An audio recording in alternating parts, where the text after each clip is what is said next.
Olá pessoal, voltando aqui, continuando com o nosso estudo, nós vamos falar agora sobre o artigo 339, que é o artigo da denunciação caluniosa.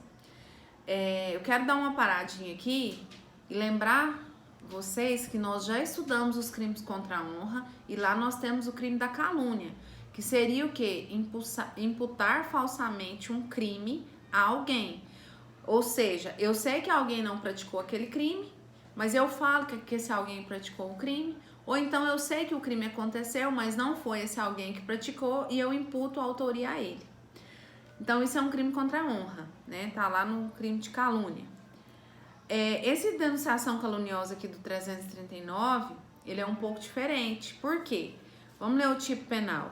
Dar causa à instauração de investigação policial, de processo judicial, instauração de investigação administrativa, inquérito civil ou ação de improbidade administrativa contra alguém.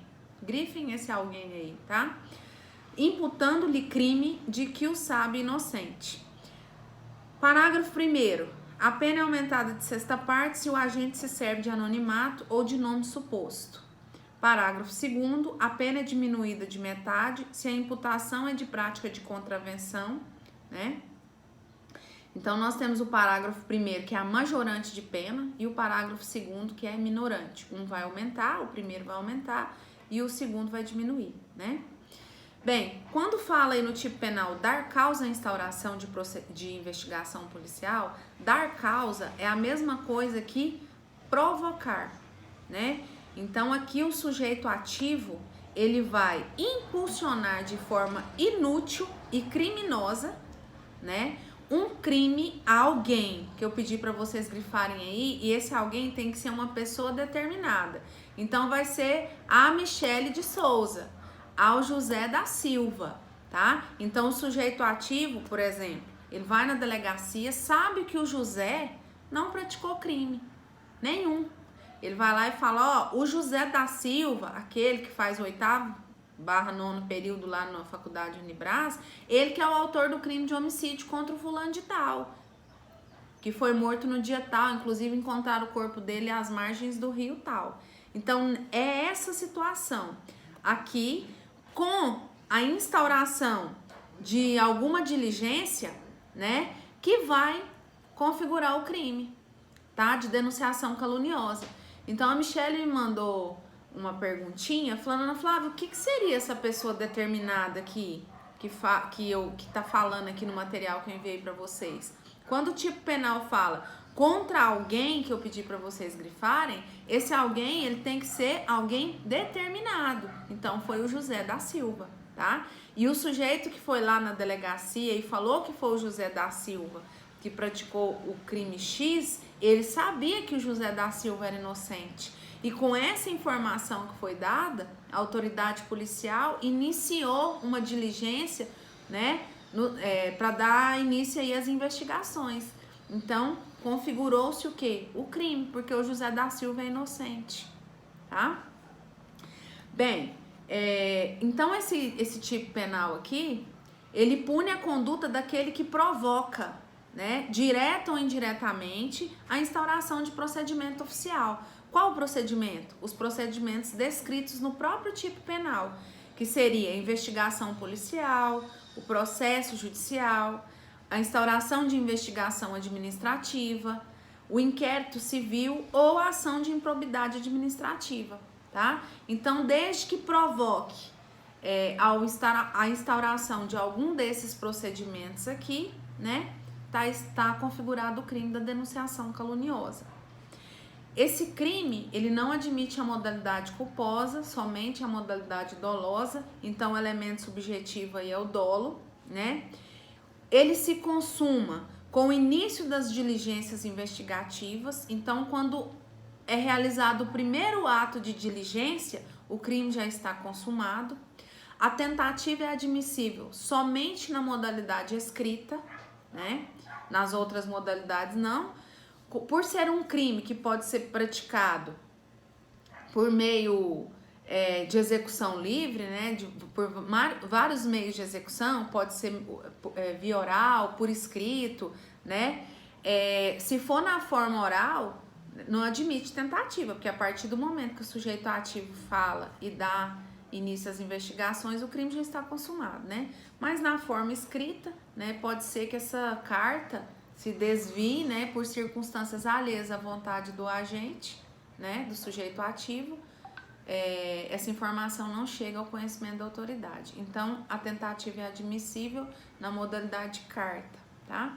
Ação penal pública incondicionada. Eu espero que tenha dado uma clareada aí para quem estava com dúvida, né?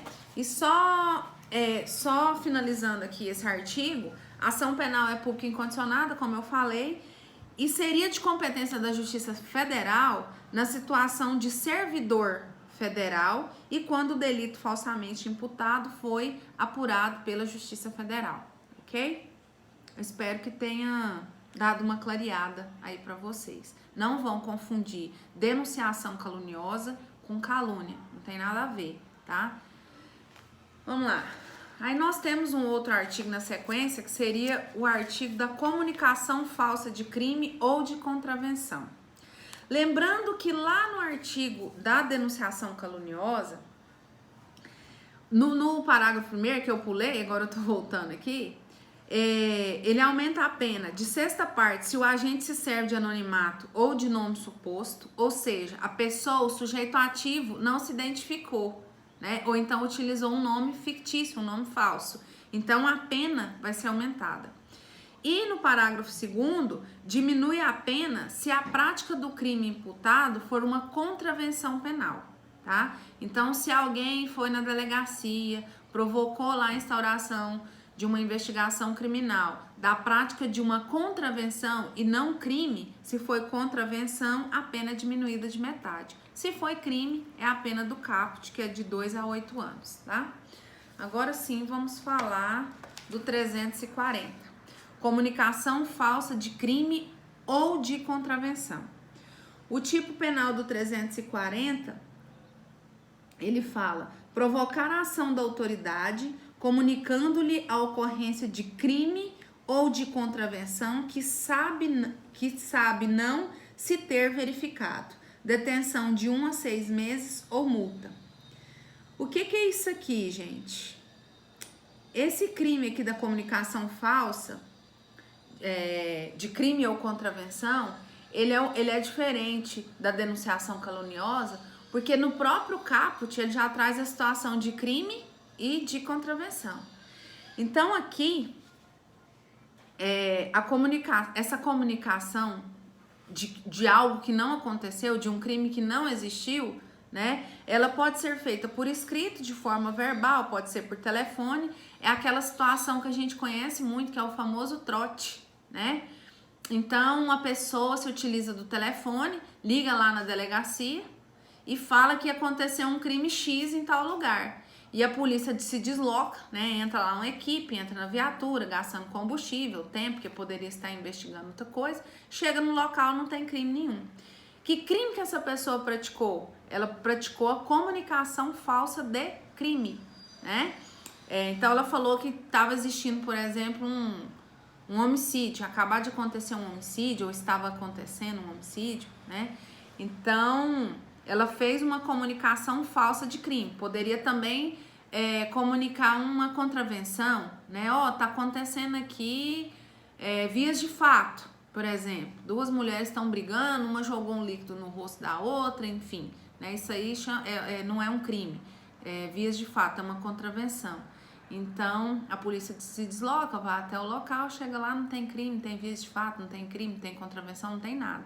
Então, alguém se utilizando, né, por meio do telefone, vai e aplica aí o trote. Que crime que essa pessoa praticou? Ela praticou o 340, né? Provocar a ação de autoridade, comunicando-lhe a ocorrência de crime ou de contravenção que sabe não se ter verificado, né?